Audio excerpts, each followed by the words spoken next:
Welcome and thank you for joining us today. My name is Deepti and I'm the Marketing Operating Manager at GrowByData.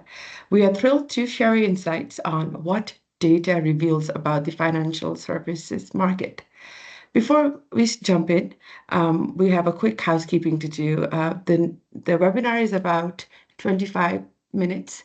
We will allocate the last 5 minutes for the Q&A. If we do not get to your Q&A, we will be more than happy to get to you by email. Feel free to send us to your email. Without further ado, I will be introducing our managing partner, Prasanna Dhungel, and Aaron Tillier. Prasanna, take it away.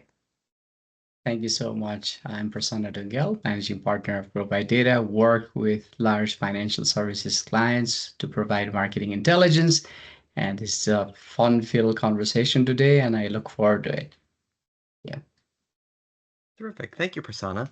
Hello, my name is Aaron Tillier, and I'm a financial services strategist. I've been in the business for over 20 years, and I think we've got some really exciting and interesting information to share with you. Everyone that we've shared this with before has said, wow, you've opened my eyes to some new information that I didn't realize, and that's what we hope to do today.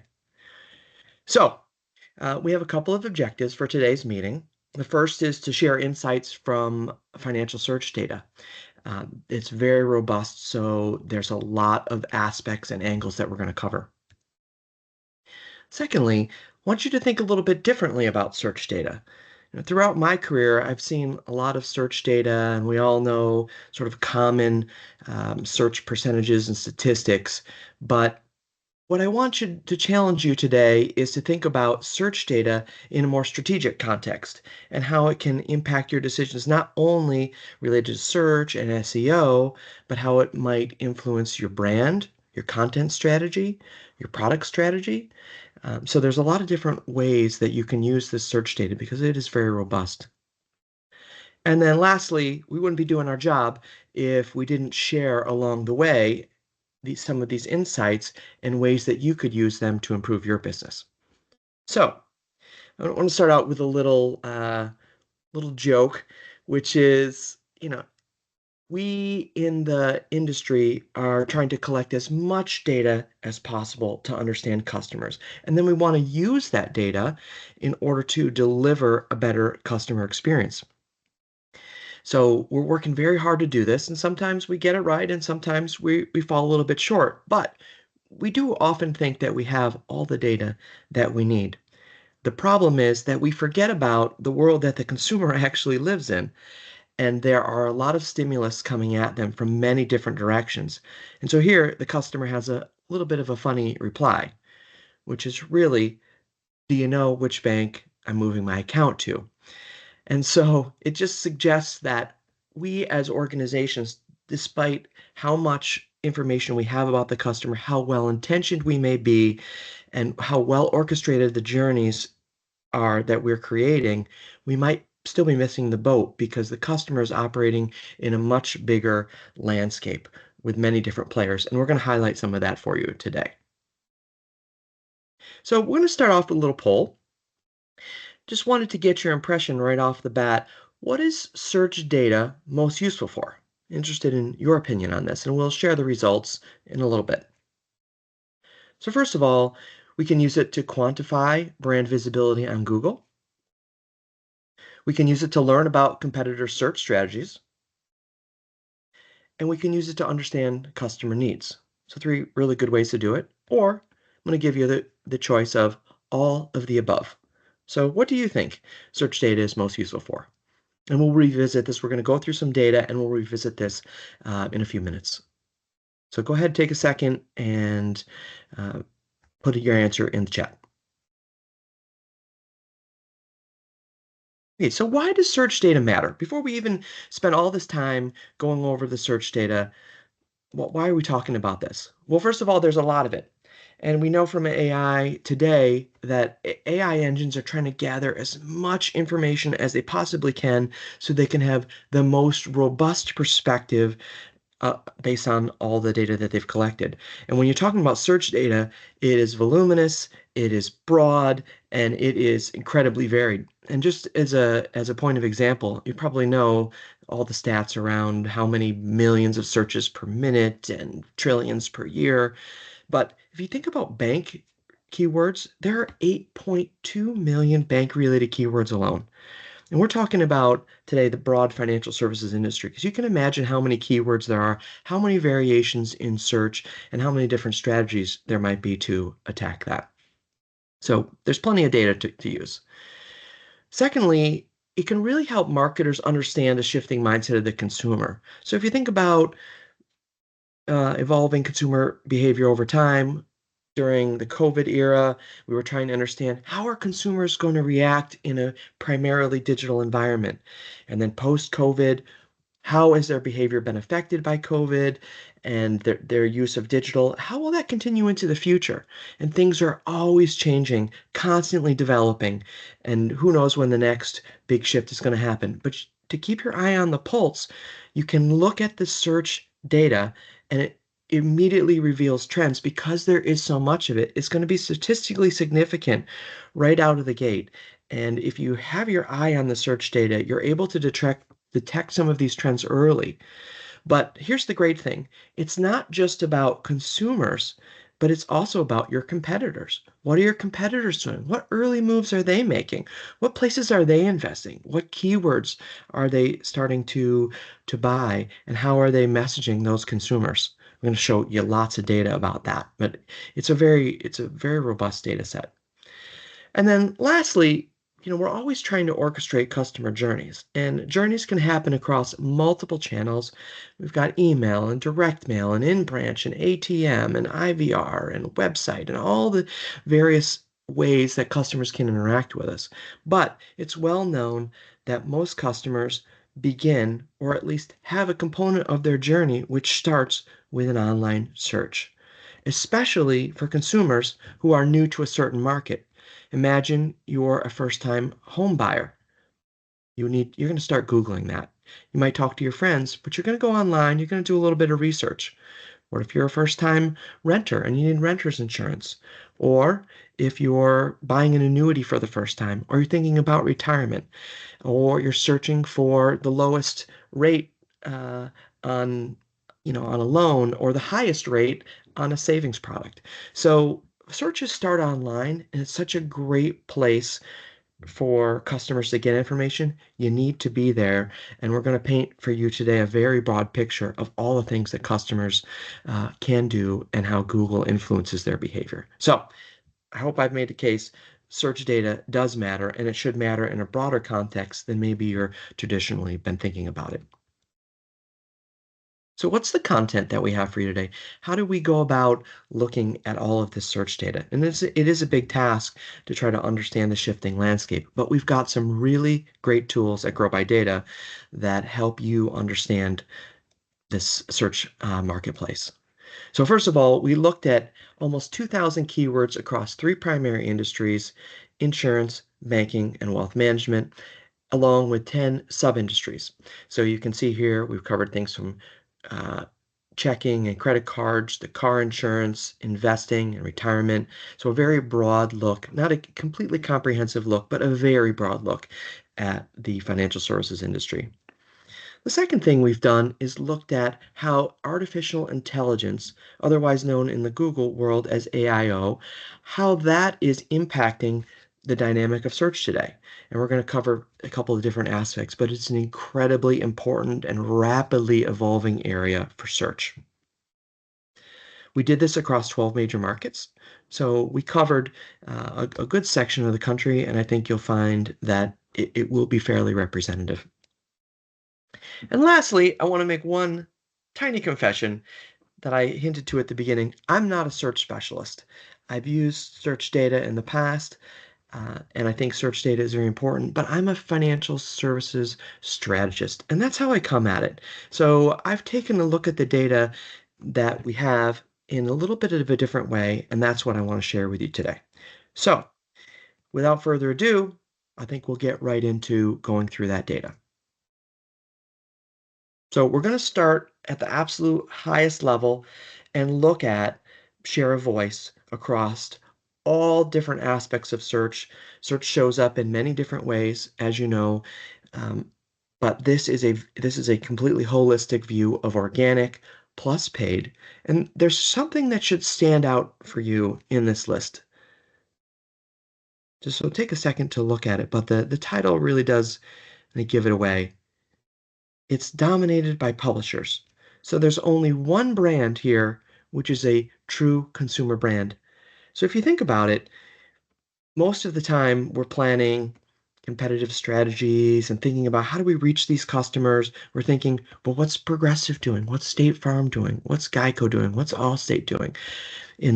For example, in the insurance industry. But if we think that way, we're thinking much, much too narrowly.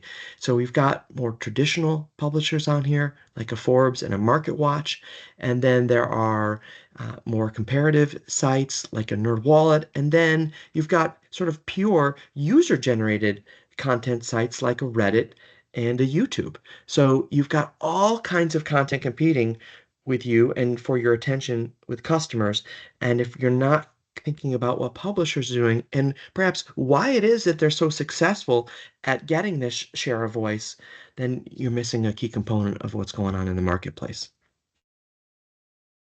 So just to quantify this, 42.7% of all search results are taken up by the top 9 publishers here. So think about that. That's how dominant publishers are. And that's just looking at the top 9 publishers. And there are many, many more. So you may think, all right, this applies maybe in the broad financial services context, but if we're going to talk specifics in my industry, maybe this doesn't apply. Well, the truth is it does. Just a little bit less. And you see here Progressive has a much higher share when you look solely at insurance, and Allstate, Liberty Mutual, and Geico are in the mix here. But you can still see that those publishers, whatever kind of publishers they are ranking very highly. Banking, similar story. You've got Bank of America and US Bank. And in wealth management, Fidelity and Schwab. So the story is sort of the same no matter what industry or sub-industry you're looking at. So let's narrow our aperture a little bit and look at the most important real estate that exists in the search environment, and that's above the fold, what you see on your screen the moment you press submit and you get those initial search results.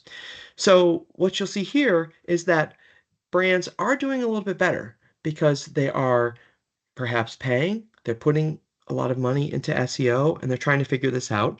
So Progressive, Bank of America, Liberty Mutual, and Allstate are doing well relative to above the fold share. So that's great news for brands. But once again, it's still being, no matter how well you're doing, NerdWallet is still winning in every single category, followed by Bankrate, Forbes, Investopedia, and some of these other publishers. So in above the fold, it's a little bit better story, but by no means is it a bright story for brands. It's a tough competitive market, as I'm sure you can appreciate. Let's pull back out again and look at share of voice by region. So what does this data tell us? And I'm going to be honest and tell you, this doesn't tell us actually very much. It just reinforces that perspective that despite the market, so if you take a more regional and localized strategy, you're still going to run into this exact same competition. So you may get more bang for your buck if you focus those dollars, but you're still going to run into the same very difficult challenge. So that is an aggregate view. But if we drill down and we go below the insurance industry and we pick something like car insurance, which is still a highly competitive category, but is more narrow, you'll find that there is a larger distinction.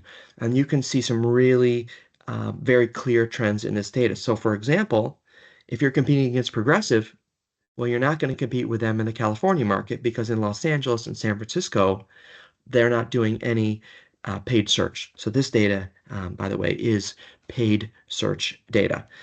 But you can see, for example, if you're Travelers is competing in very specific markets.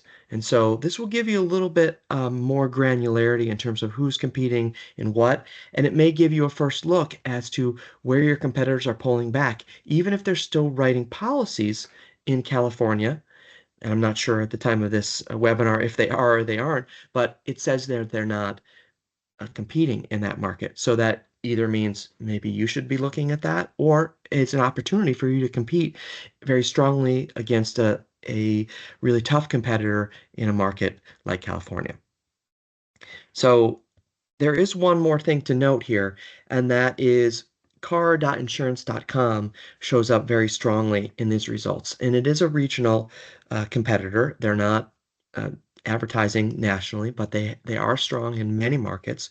And what's really interesting about this particular publisher is that they're a competitive marketplace. They're an aggregator. So I'm not sure how much you think in your strategy, if you're in the insurance space, about a company like insurance.com, but here it's showing you that they're going to compete very strongly. And I did a little checking into this organization, and one of the most interesting things I found is that when they list the top three people in their organization, two of them have a title of editor. And if you read the bio, they talk about content. And it just shows how important, whether you're trying to rank in organic or you're trying to rank in paid, that credibility that you can create in your brand that Google will recognize that will help you deliver better results is super important. And I encourage you to take a look at their site and at their leadership and all the people that they've got, because it just emphasizes how important. And clearly they're getting some results. I don't know what they're spending, but whatever they're spending, they're getting some very, very strong results. So let's take a look at another. We talked a lot about insurance. Let's look at the savings space. So here at the regional level, you can see two interesting competitors in the Denver, Colorado market. Now, I don't know if you've ever heard of Peak.bank or ENT.com. I live in the Denver market, and I have heard of ENT, but I've never heard of Peak.bank. But what's interesting here is, let's say you're planning a new product rollout, or you want to do some testing, and you're thinking, okay, let's pick a couple of representative markets. Well, if you pick, say, Los Angeles and Colorado to look at, you're gonna you're gonna miss an important dynamic if you don't have this data to understand. Look, 20% of the share is coming from competitors that I've never even heard of, that I don't consider in my competitive set. And that's very likely to skew your results. And so you may attribute those results to the audiences being different in Los Angeles and Denver, and surely they are, but you may miss that what's happening is some of this competitive environment, which is a little bit below the scene. So it just goes to show that you can't stop at that industry level or the sub industry level. You've got to dig down deeper and deeper and look into the markets and really get a good understanding. And we're not talking about, search data here. We're talking about your brand strategy or your product strategy. So just one of the ways that it's useful at a more strategic level.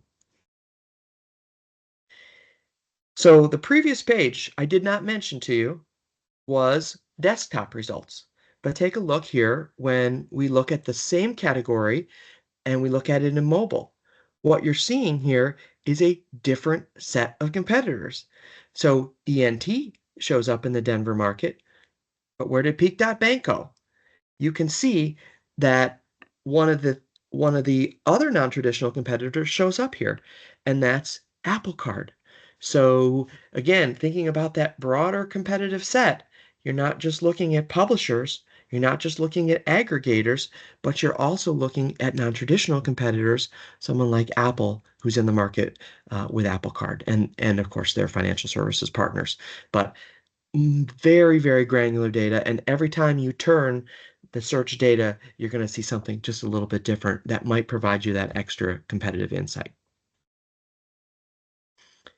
Let's look at another category. And got a question for you here. I've pulled out the top results for checking accounts. Who's ranking for search and checking accounts? And so this is an alphabetized list of the top results. So just take a second and look and see, which of these do you think is going to show up on the top of the list? We've got a nice mix of folks here. We've got some regional competitors, we've got national competitors, we've got non-traditional, we've got publishers in here. How do you think that's going to look? Well, we've got the answer. So it turns out when you rank the list top to bottom, E-Trade comes out on top. So once again, a non-traditional competitor, a little bit like an Apple Card. You don't think of E-Trade for checking accounts as the very first thing that pops into your mind. They're the online trading company, and yet here they are at the top of the list for checking accounts. And what's even more interesting is that it's not just that E-Trade is showing up on the top of the list, they're absolutely dominating the search market here.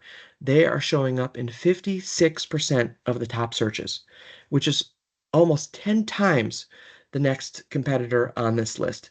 So again, if you're planning your launch or your pilot or whatever strategy and you're not taking into consideration what's actually happening in the market, you're going to miss a competitor like E-Trade. So once again, another twist on this data. Let's rotate the search data yet once again and look at their positioning strategies. So one of the most popular ways for brands to go to market is text ads. And here what we've done is analyze thousands upon thousands of text ads, and we've used some algorithms in order to parse those text ads and try to determine the primary intent of that ad. Is it a call to action? Are they focusing on their credibility? Is it more promotional, or is it pricing oriented? Or is it maybe some sort of seasonal perspective that they're trying to share with the customer? And you can see here that strategies are very different across these competitors. And so that tells you one of two things. One, you can see that promotional is very strong. And if you're not doing promotional based strategies, well, maybe you're missing out on a powerful tool to connect and engage with customers to get them to consider your brand. On the other hand, you can look at this and say, it doesn't look like a lot of folks are focusing as much on credibility. And there might be a place for me to carve out a unique aspect versus someone like an E-Trade or a T-Row here, that I can win in this market if I focus here. So you can kind of look at it on both sides, but it's just another way to look at the data. And we have one last perspective. Prasanna, did you want to add something? Yes, in terms of white space, I don't see seasonal really being used. And so if there are any kind of seasonal campaigns that you are running, that could be a strategy. So this allows you to see like where it's really competitive and where there are some opportunities. And at the moment, it looks like it's seasonal, but obviously we'd have to slice it further. Yeah.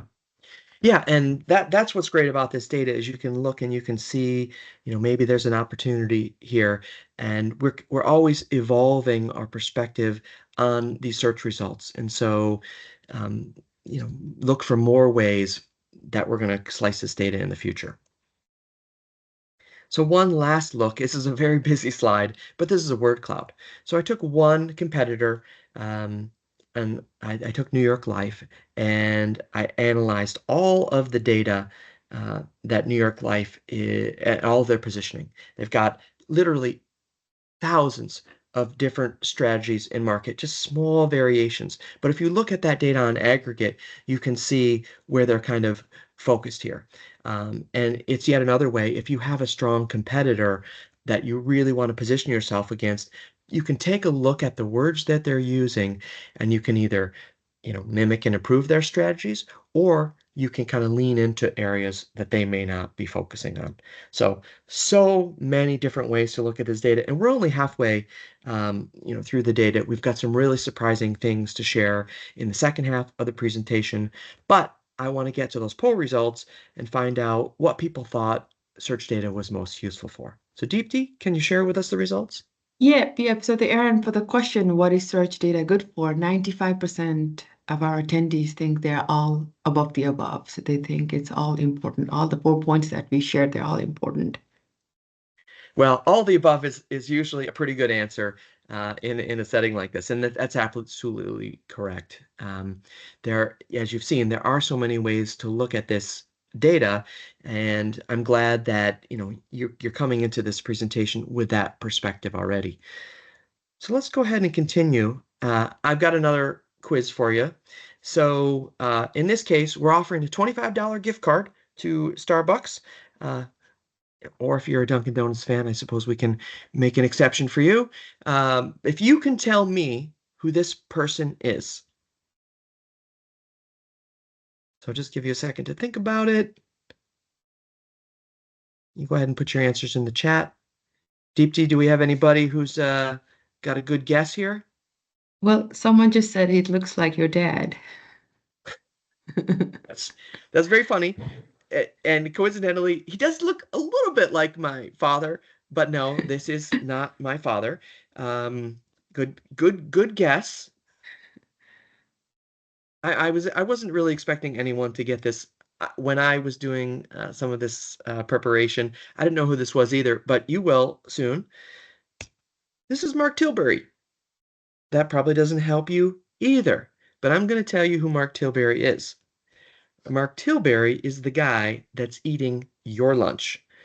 So that's a bit of a bold statement, and it's a tongue in cheek, but he is doing something that your brand is not doing, and he's doing it very well. So I'm not going to tell you exactly what he's doing yet. I have one more quiz for you. I'm going to ask you, you're going to see Mark Tilbury at the top of this list. This is a top 20 of something. What is this list about? What is these top 20 list have in common? Or what is this a top 20 list of? I'll give you just another hint. Number 2, think insurance. This gentleman here is representing Think Insurance. Probably never heard of him either. I know I hadn't. So does anybody have any guesses as to what this list is? Deepti, does anybody put anything in the chat? YouTube video, that's what someone said. YouTube video. Exactly. It's video. So take a look at, now that you know that this is video, take a look at this list and ask yourself, how could this possibly be the top 20 video providers for financial services? You're missing some major players here. Now, some of the publishers that we looked at, for example, NerdWallet is showing up at 10. So even though they are dominating other areas of search, they are way behind in video. Now, I'm going to tell you, they're way ahead of your brand because your brand isn't showing up here. And I can say that because I don't see any major brands. But it's really shocking to me how little competition there is, or at least how little that traditional brands are ranking for video. So I want to drive this point home, and I want to give you the statistic. So those top 20 video results that I shared with you beat the top 20 established brands. So when I went through the list, and there are literally hundreds, and I pulled out brands like Bank of America, Progressive, Fidelity, and I ranked the top 20 highest brands where they were on this list, 3% compared to the top 20 brands that showed up. And it's a stretch to call them brands, but influencers mostly, or publishers, that's 28%. So brands, we're just missing the boat on video. I hope you don't mind me telling you that. I hope you see that as opportunity. So one last stat to kind of really drive this home: debt-free millennials, which is somewhere sort of around 20 in the list, has 10 times the video search results of Morgan Stanley, plus Bank of America, plus Western and Southern combined. So hopefully, these stats are pretty overwhelming and convince you that video is a major place to play. And just think about it. Young people today, I talk to so many marketers who are saying, how can I reach millennials and Gen Alpha? And how can I start to engage with them? Well, we all know they're on TikTok and Instagram. And what's there? Video, video, video, video. So there's tons of opportunity. I just want to mention, sort of another strategic aspect here, which is, okay, so your brand's not ranking. You could make the investment and create a lot of content, or you could partner with or potentially acquire some of these smaller players in the market and really get a jump start on video. So, yet another way to use this data in a strategic context. So we looked at video, enough about that. And you can see in terms of video results that there's only video results for a fairly small portion of the market, but that is growing constantly, and I expect this to be much higher in the very near future. But let's take a look at another feature in search that is very common, which is people also ask, which is almost 100% of results. So let's take a look at the top for the period in which we looked at this data. People also ask. You can see, once again, this trend of publishers dominating the most common results. What you find here is that they're getting those ranks are very high, so they're above the fold. They're going to getting a lot of clicks, and you can see that some of these questions are really very basic. What is this $1,000 a month rule about retirement? Is renter's insurance really worth it? Where can I get the cheapest car insurance? Which bank is giving 7% interest on checking accounts? Customers' needs are complicated, yes, but often the questions that they ask, especially at the beginning of that journey, when they're most primed to engage with you as a brand and you have the greatest opportunity, is the simplest questions. And I want you to think about, no matter what part of the business that you're in, think about how can content help you better compete here, and how can you really serve this customer's need? When we ask ourselves the question, how can we best serve the customer? That's always provides opportunities for growth and for winning. And so here I'm just highlighting the need for basic financial education. And once again, we took a look at this below at the sub-industry level, and it's the same story. For the most part, it's brands. Brands are showing up very lightly here, and you're getting a lot of those publishers and aggregators. So search features have different visibility. So I said on the previous chart, hey, this is kind of how much these are showing up. But what if we look at how much these are showing up above the fold? Because that is the most important. So take a look here. This featured snippet is almost 100% above the fold. So it's an area where you may not be thinking about competing, but you definitely want to. And this featured snippet was just really the tip of the iceberg for what Google ultimately did, which is AI results. And so AI is showing up above organic, it's showing up above paid. It doesn't matter what you do. Google's really trying to test what's happening with AI. So I want to show you a glimpse into what's happening in that space and give you some suggestions on how to compete there. One So comment I again, wanted to make on the please. earlier slide is, if you go back, Aaron, the discussions and forums has been very prominent on Google search over the last year plus, and you can see that it's also visible above the fold. And so a lot of brands are paying attention to what's being said on discussions and forums on Reddit and Quora, just as consumers are looking at brand perception there. So just wanted to make that comment. Yeah, it's so important. User-generated content, Google gives a lot of credibility to that. We see that in the ratings. And if you have a high rating on Google, that's going to help you out in many ways. And it's the same thing with discussions and forums. Despite what you may think about what's going on in those discussions and forums, Google is valuing that. So that is an important thing to consider. So when you look at these questions, they're going to look a lot like people also ask. What is covered by homeowners insurance? What does life insurance cover? What is online investing? Think about that.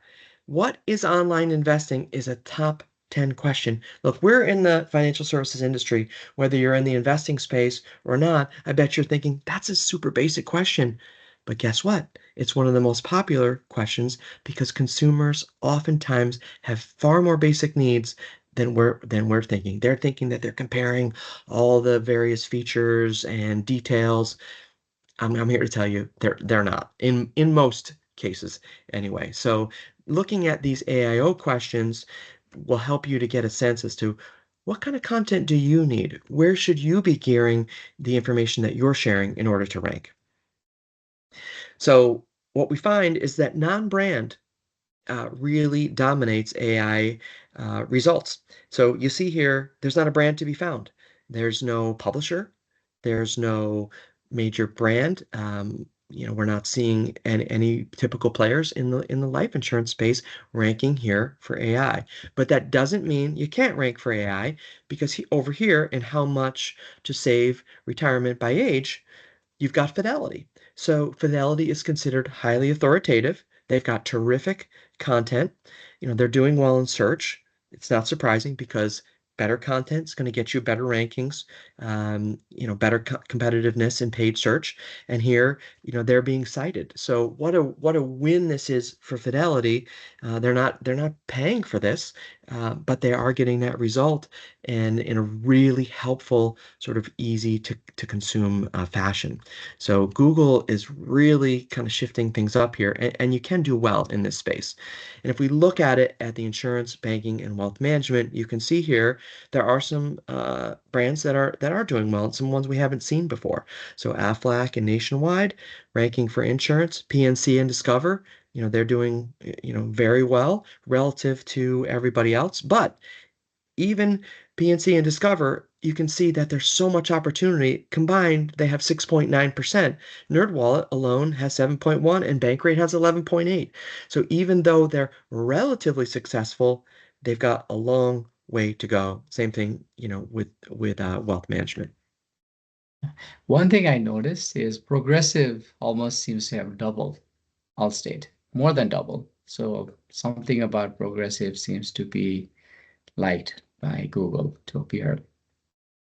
Yeah, well, there's a lot to like about Progressive in this data. I don't know if we have anybody from Progressive on the call today, but Progressive is kind of, in my mind, when you it's the Olympics now, so the gold medal winner for brand search, I think, would be Progressive, because they are kind of ranking across multiple places. Notable exception, video. So if you're listening, Progressive, get on that video. Yeah, but it's surprising that many other brands aren't really here, not getting picked up by AI, specifically in banking. Uh, Yes, but yeah, and we did see some other brands. I'm not going to mention those brands again, but you'd think that some of those bigger brands would be showing up here, but they're not.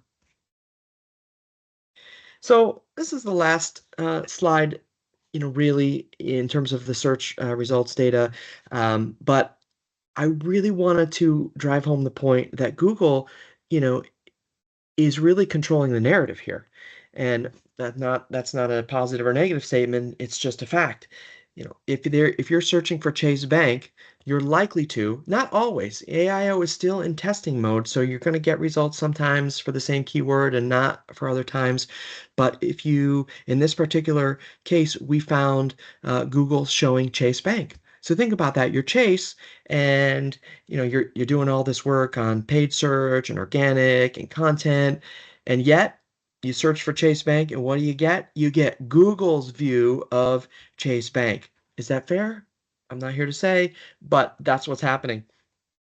But I'm sorry to tell you, it gets even worse because right below that, the result that you see is publishers. So, what is the publisher's view of Chase Bank from MarketWatch, Forbes, NerdWallet? And if you're Chase, is that what you want?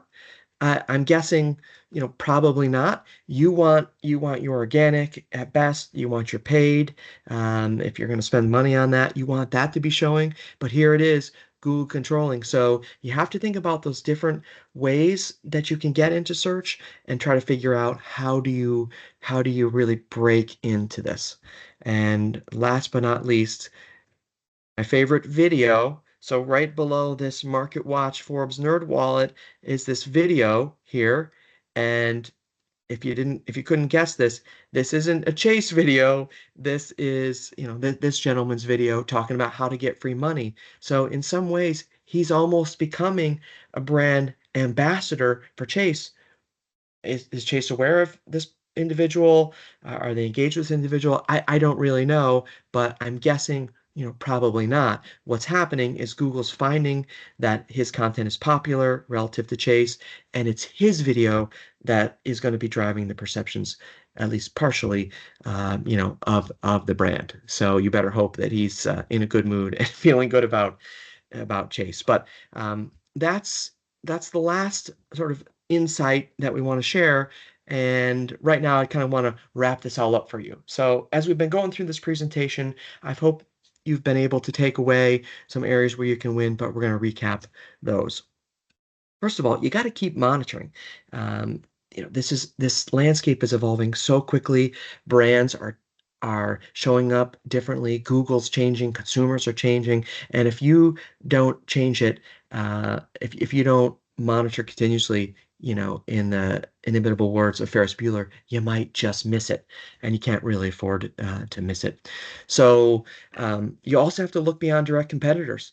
We talked about publishers. We've talked about aggregators. We've talked about non-traditional brands. We talked about user-generated content. That's dominating the marketplace. So no matter how much effort you're putting into it, think about the much broader universe and how much you're having to compete against. You got to find ways to win in different sectors. So explore those publishers and influencers. Maybe think about different strategies to do a tie-up, with them and see what a partnership might get you there. So content is the new location. And Google is the location for you to show up. We talked about that at the beginning, how important search is as a part of your strategy.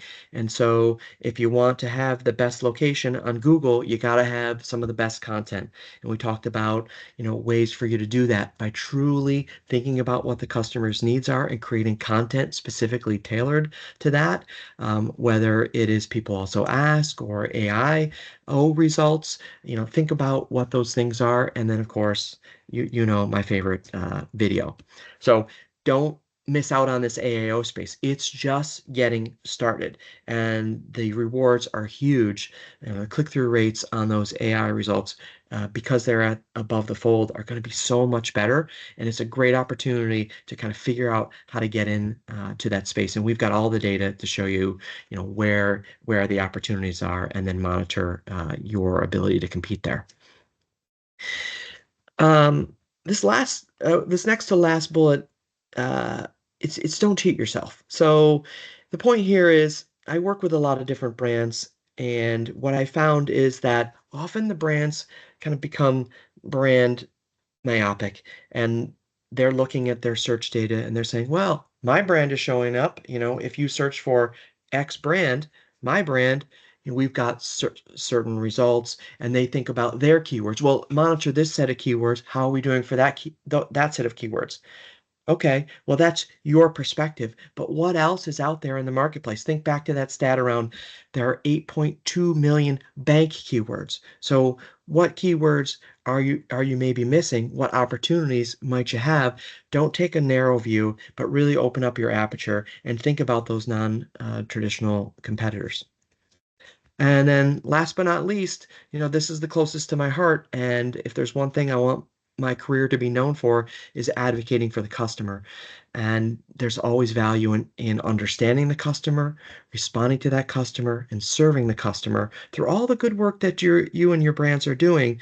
But think about how you can show up for individuals as they're beginning whatever new financial services journey that they're on. Customer is truly at the center. So we've covered a lot of territory today. I think we have very little time for questions, but I hope you've taken away that what we can do working with you is broaden your perspective, help you stay one step ahead, and really uncover those hidden opportunities that are going to drive your brand's success, not only in the search space, but more broadly across your business. So we've got maybe just time for one or two questions. Deepti, are there any questions out there? There are questions. The one question that they want to know is, with Reddit's partnership with Google, how can brands compete for search real estate? Yeah. So that's that user-generated content. So there's a lot of really interesting strategies, and I've worked with different brands who have a very engaging uh, social strategy. And if you think about it, Reddit in many ways kind of mirrors social. And so really, there are really two ways that I would recommend brands think about Reddit, and I'm sure there are many strategies. The first is think about them from a competitive intelligence standpoint.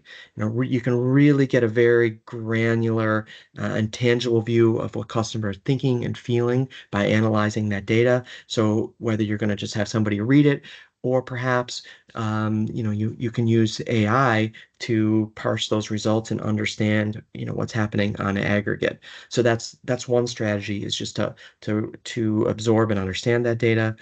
And another strategy, is to engage. Customers a lot of times are complaining, and they're shocked when when someone actually engages them from the brand, and it makes them take a second look. And anyone who's observing those interactions might say, "Oh, I see this negative comment or even a positive comment, and I love how this brand has responded. What a great way to really demonstrate your care for the customer, and your empathy, by engaging with customers directly." So this is just a couple of ways. I'm sure there are many more. I think that's the only question we have time for. So thank you, Aaron and Prasanna, for such a wonderful session. And thank you all for joining today. I hope you got something out of this webinar. Please feel free to reach out to us if you have any question. We will be sharing our information with you, and by all means, feel free to share it with us. I hope you have a good rest of the week. Thank you so much. Bye. Thank you. Bye-bye. Appreciate it.